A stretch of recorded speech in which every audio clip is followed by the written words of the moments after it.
All right, cool. So, yeah, our next speaker is Marcos Levis, and his topic is finding the photonic circuits via delta weakening SMT.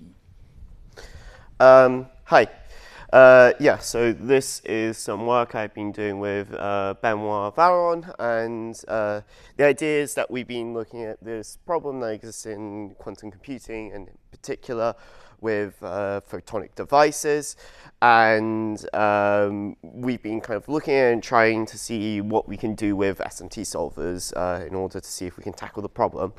In this talk, I'll introduce the problem that we're kind of looking at. I'll introduce delta weakening SMT solvers as well, for those that aren't familiar with them. I'll then talk about a search algorithm we produce in order to solve this problem that we're investigating, and then I'll show some results that we've got from this. Yeah, so to start off with, when I talk about photonic circuits, what are these? And this is one medium for which you can perform quantum computing on. And the idea is that essentially you have some emitters over here, and you have a several number of wires or modes that you can send photons down. And so from these emitters, you send out photons, you then send them through this circuit in the middle here, and then you have some detectors at the end, and this kind of acts as your measurement medium for those that are familiar with quantum computing. And so, yeah, what this essentially looks like from a very basic perspective is that you have photons and you have wires, and you can send photons down your wires, and then there are two operations that you can perform. The first operation is a phase shift, and this involves rotating the photon in some way as it goes through that. And the second one you can perform is a transmission. So here you have what would be like a mirror, and through that mirror you have two wires going in, and then for each of them there's some chance that either they get reflected back into their own wire that they were in, or they get transmitted across here. And these are the kind of, so yeah, this one just rotates a photon there, and this one gives you kind of the probabilities that you can transfer across, or you get reflected back into your own one. Yeah, and so essentially with these components, you can build a circuit out like this, for instance. But given these components, and we know how to write them down mathematically, actually like coming up with a photonic circuit, you can get some unitary matrix out of it, and this is what is referred to as the transfer matrix. But also it turns out that given your transfer matrix, you can generate a photonic circuit from that. So really the problem of finding a photonic circuit is the problem of finding a suitable transfer matrix. Right, and so the problem that we're wanting to investigate is this. So we have quantum computing, and we have gates that we want to perform on qubits, and this is like the medium that we kind of write out over there. And then on this other side, we have this platform that we want to do it on, which is these photonic circuits, which are constitute of these transfer matrices over here, and we've got this transfer matrix, and this can kind of act on this sort of state where you're sending only one photon down a single wire at a time.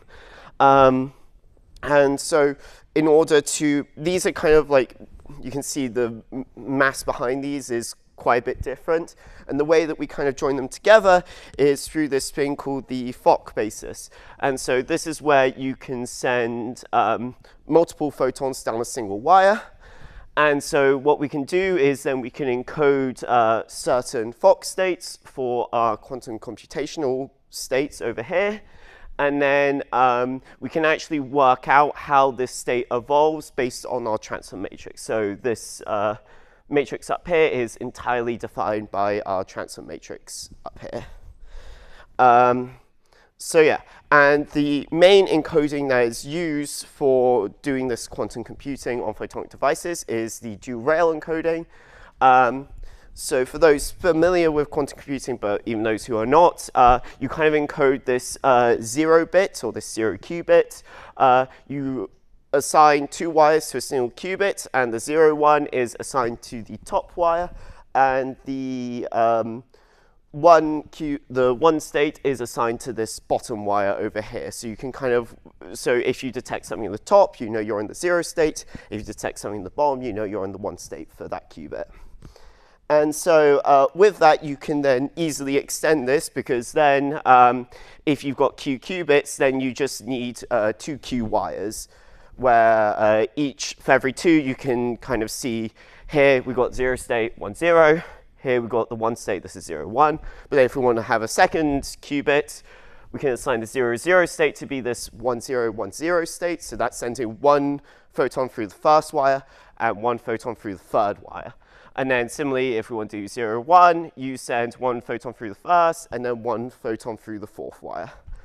And yeah, so this is the standard encoding, but you can see I've also adjoined this suffix thing as well. And that's because generally you want to have some ancillary wires in a photonics setup.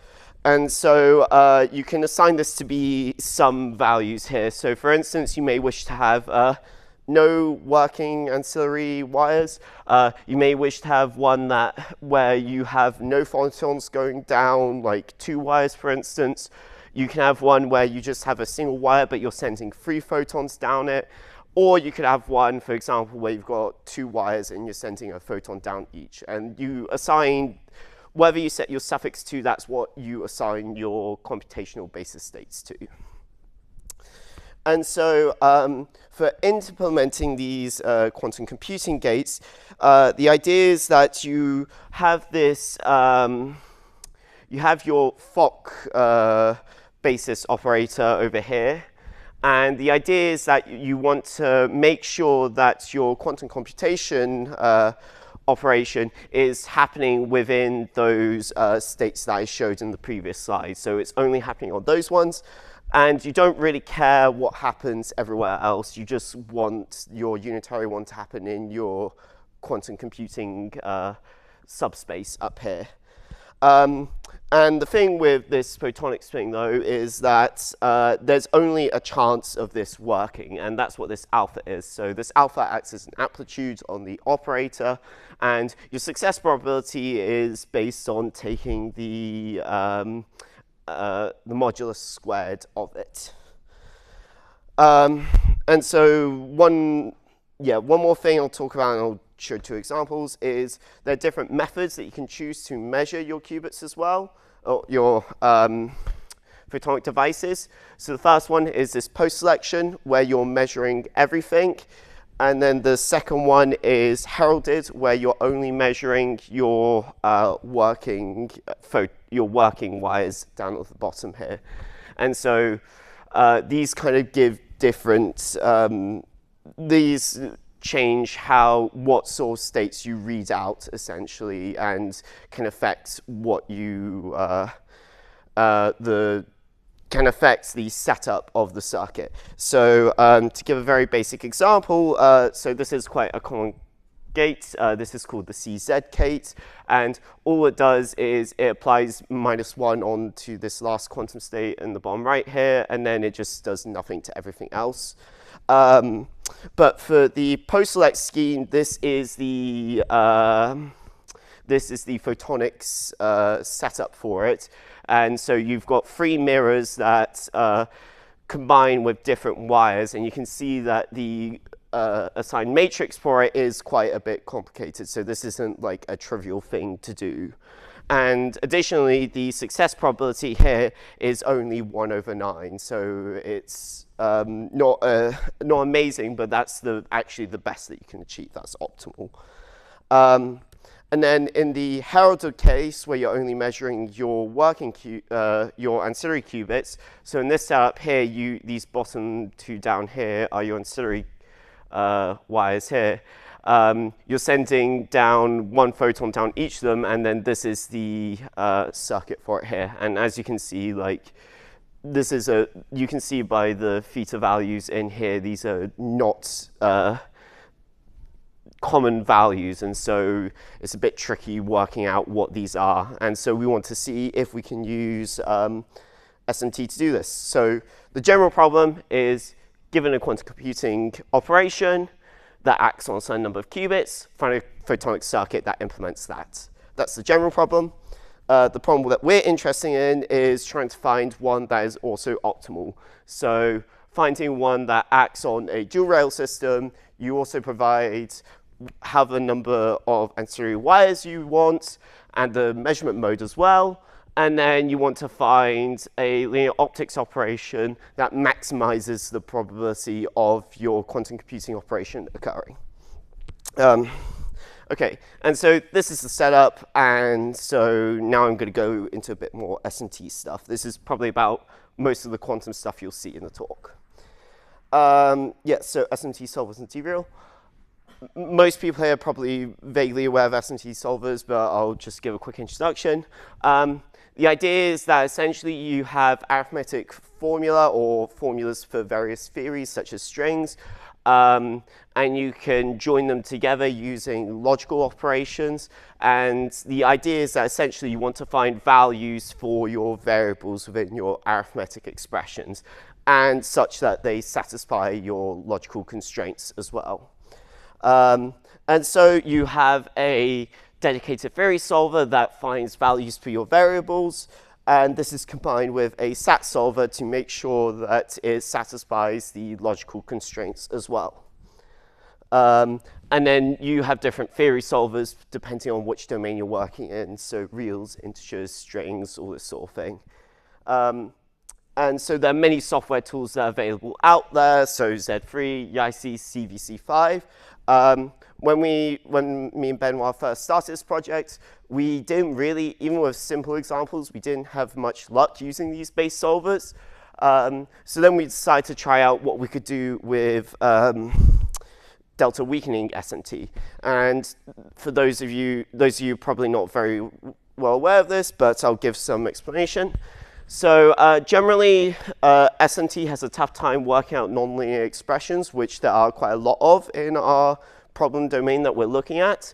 And so these are terms that are like AB, A squared, A cubed, B squared, but also can include things like trigonometric and exponential functions as well. But we're just concerned with polynomial-like expressions. And so you might have something that looks like this, some sort of polynomial of your variables that equals 0. And so what delta weakening does is this introduces some perturbation into the formula. And so you want to instead make sure that your function, the modulus of this, is less than this perturbation delta here. And so if you apply this for all your functions or all your terms in your SMT file or the problem that you wish to solve, then it goes from an undecidable theory to a decidable one. And so there's some other constraints to this, though, in that you don't get sat out exactly. You get out delta sat instead, so your terms are now delta satisfiable, so they satisfy the expressions up to this term delta. But you still get unsat out, which is quite handy. And so dReal is a delta weakening SMT solver, and so it implements this technique, and so we can use this to investigate our problem. So now I'm going to talk about the search algorithm that we come up with for kind of generating these photonic circuits. And so firstly, I'll go through the encoding of the problem because this is probably a bit more interesting for some people. So firstly, we have introduced bounds on our transfer matrix and our success probability. This is just that the values are between -1 and 1. We then require that our transfer matrix be unitary, and so this is what this constraint introduces. So this is that the unitary and its conjugate transpose is 1 on the diagonal and 0 elsewhere, so just equal to the identity. And then the final thing that we need is we need our constraint that we want the Fock space to act like the quantum computational one. And so this is what this expression here introduces. And so this forms the core of our SMT encoding, that we have bounds on all our transfer matrix and our success probability. We have our transfer matrix being unitary, and our transfer matrix, when acting through the Fock basis, acts like our quantum computing operation that we want to implement on it, up to our value, our alpha here. And so this is an example of what the file looks like. And you can see up here, we've got our bound terms. Here we have our unitary terms. And then down here, we have some of the terms that relate to the Fock basis being equivalent to the quantum computing operation here. And then at the bottom, we have this extra term that we use for our search algorithm here. But I'll just comment on the encoding quickly. So core consists of mainly polynomials of degree 2 and the number of photons that are in your photonic circuit. The higher degree polynomials are based on the number of qubits and number of photons for the auxiliary. So generally, it will be 2 times, no, not 2 times. It will be your number of qubits plus however many you feed into your ancillary wires. And finally, that because we know that they're based on quantum computing gates, we can speed up the computation by adding or removing constraints, because we may have some information. Like, for instance, if we know that the zero state, nothing happens to it, then we can add extra constraints that say that nothing needs to happen on the photonic device with that state there. Right, so we have our encoding now, and what we do is we then can submit that into dReal, and dReal will tell us either one of 2 things. It either times out and returns unknown, or it returns unsat, in which case the encoding is not satisfiable, i.e. we cannot find a photonic circuit that satisfies our encoding. However, the alternative is that dReal actually returns us some delta unitary matrices.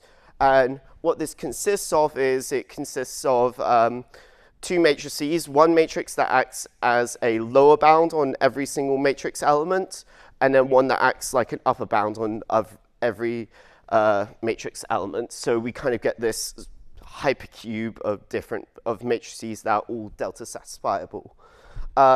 The problem is that these matrices are not unitary matrices. And so the question is, how do we actually get a unitary matrix out from these 2 bounds that we have in order to get a valid optical circuit? And so the way that we do this is that we do this neat little trick where what we can do is we have our lower bound and our upper bound. And what we can do is we can take the singular value decomposition. Because the diagonal matrix, it acts very close to the identity. So what we can do is we can remove that, and then we just have 2 unitary matrices. And then that just gives us a new unitary matrix that kind of acts close. And so that's what this operation over here is doing. After that, what we do is then we can calculate the success probability of this matrix, and we can kind of like get out the quantum computing operation that simulates, and we can see how close it acts to you, and then we can use that instead. So yeah, and this is a really kind of neat unitary extraction technique to get from something approximate to something that you can actually implement. So yeah, and now for the search algorithm, so yeah, we take our encoding, run it on dReal. If it fails, then we either don't know if there was one that exists because it times out, or we know that our encoding or the setup that we've given it is infeasible. It's not possible to implement the gate that we want to on that device. However, if we get delta sats, then we call dReal again, and we see if we can find a better matrix. So we update, we add a constraint that lower bounds the success probability, and then we run dReal again and see if it can find something better. And then it doesn't really, and then either it will eventually time out or return unsat. If it times out, then we've still got a valid operation that we can implement. We just don't know if it's optimal. Alternatively, if we get unsat out, then that means that we know we're optimal up to our value of delta that we've implemented. And so we've come up with an artifact for this that's implemented on Python. Just another thing as well, we can also take our matrices and we can feed them into this tool called Percival, which is used by the Photonics crowd. And that essentially allows us to get out diagrams of our circuits there. So I'm just going to highlight some experiments first. So firstly, I'm going to be mainly looking at post-select. So in the post-select scheme, we know that with a controlled Z gate, which is the one I introduced earlier, this, with no auxiliary wires, we know that this is infeasible to do based on our search, and these are very quick results that we can find. CZ with one vacuum wire, so that's having an extra ancillary wire with no photons sent down it. We also know that's infeasible. A CZ with two vacuum wires, we are able to replicate the known result, or the known result up to some constant, some change in phase, basically, that does nothing. But we can replicate that. And then we can also do similar results for the C0, which is a similar gates for that. And so these are the core results that we have for post-select, so that's what we start off with. Next one, we wanted to see what happens where if we have a single auxiliary wire, but we just send a whole bunch of photons down it, and what happens if we change that amount. So we have the same setup as we had before of the dual rail encoding, but now we include a wire that we just spam photons down. And with this, our tool is able to actually find values for quite actually a high number of photon counts as well. Keep in mind that when you get up to 30, like these values, 13 or 14, you're talking about 13 or 14 degree polynomials as well. So it's quite interesting that we're still able to find value within a few minutes that we're able to find this. And as far as where these seem to be the close to optimal values, and these kind of match results from this is from like a physics paper here. This matches results that they're able to get as well for doing a similar experiment. So it's quite nice that we're matching what's going on in the physics as well.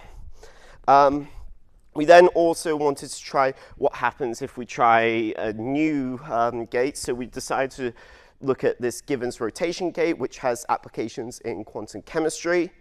And so our setup was that we had our dual rail encoding as before, and then we have two auxiliary wires with no photons that we're sending down them. And the result is that as we change our angle in our rotation gate over here, we can see that we're able to, within a few minutes, get reasonable success probability out. And it's quite interesting that these are the we see there's sort of a pattern going on here. We're not quite sure exactly what this is. There's probably some theoretical reasoning behind why the optimal circuit is close to this, but we don't know that exactly. So these results have mainly been for post-select, where you're measuring everything. But for physicists, the ideal is to be able to only measure your ancillary wires and keep your working qubit section of your optical circuit. So we had a look at that. With this, we haven't got as great results. So firstly, the CZ with no or one vacuum wire, we can show that's infeasible, but that's very easy. The CZ with two vacuum wires, we're able to show it's infeasible with a quite low probability, but we still had a tricky time getting that. Once we start sending down photons, though, it starts becoming tricky. The CZ with one photon down it, we're able to show that's infeasible to implement with a heralded scheme. But then the result that was right at the start, the circuit that was right at the start, we're unable to get that out. So unless we run it for a long time or find some other way of getting around it, this is unknown, but it's known in the physics literature. So yeah. So just to bring some conclusions here, we've developed a general method for finding photonic circuit using delta weakening SMT solvers. We've come up with encoding and implemented into SMT lib, so we have generation, and then we can do our experiment execution within Python. We've shown that we can replicate known results and generate new results for post-selection at the very least. And so there are various improvements that can go on here. One thing that would be nice, this is more for just generally like SMT solving, having some sort of theory for complex numbers would be nice. We know that we can do it, we can get ours working for single qubit operations, but not higher. Another good target would be 3 qubit gates. We've been trying to look at that a little bit, but that blows up the too many formula and too high polynomials as well.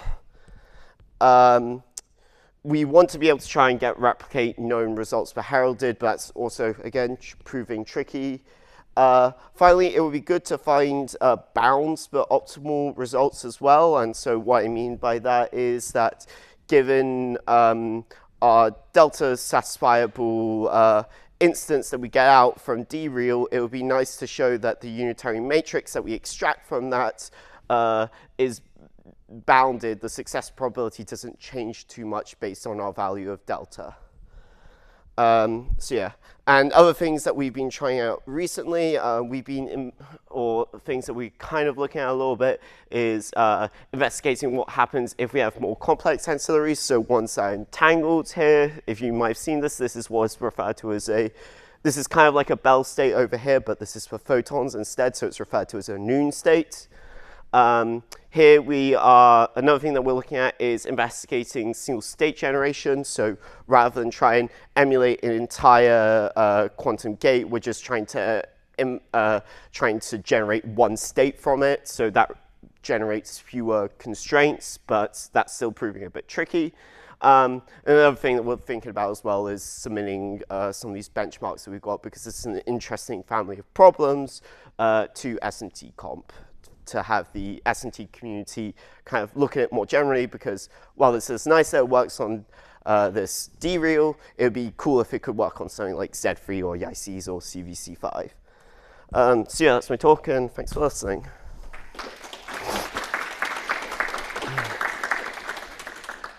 So we are almost done. So quick questions. Yes.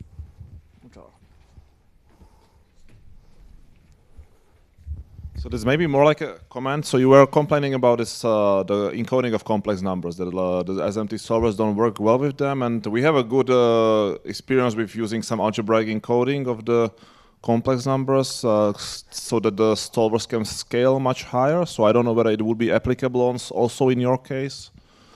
As far as I'm aware, I know Z3, for instance, they have some algebraic encoding for the reals, but I mean, there is an encoding where you can express the interesting complex numbers for quantums as some kind of a four-tuple of integers with some scaling factor, and that's used, for example, in simulation. Oh, this, like, yes, precise yes, simulation of quantum circuits. Yes, are you talking about like the one where you have like essentially you're like four. Yeah, like you have four different angles. So we have experience like in synthesis. Then this is scaling much better than if you work with like pairs of reals or something like that. Okay, yeah, that's another thing that we could potentially look at. That would be interesting to see if it could match up with this. So yeah. More questions? Okay. You You say you are using dReal, but dReal has only real number. When you encode the unitary, you need complex numbers. So how you handle this? So generally the problems that we've been looking at, we can restrict them for the real domain, but we can generate the complex variant of it, and that's just by having two numbers, one acting as the real part, one acting as the imaginary part, and then our generation is able to generate the complex version of a file if we want. A lot of what we've been doing is based on the real, just restricting it to the reals, and that works fine, but then the complex is kind of a bit trickier. So, yeah. So let's thank Mark again.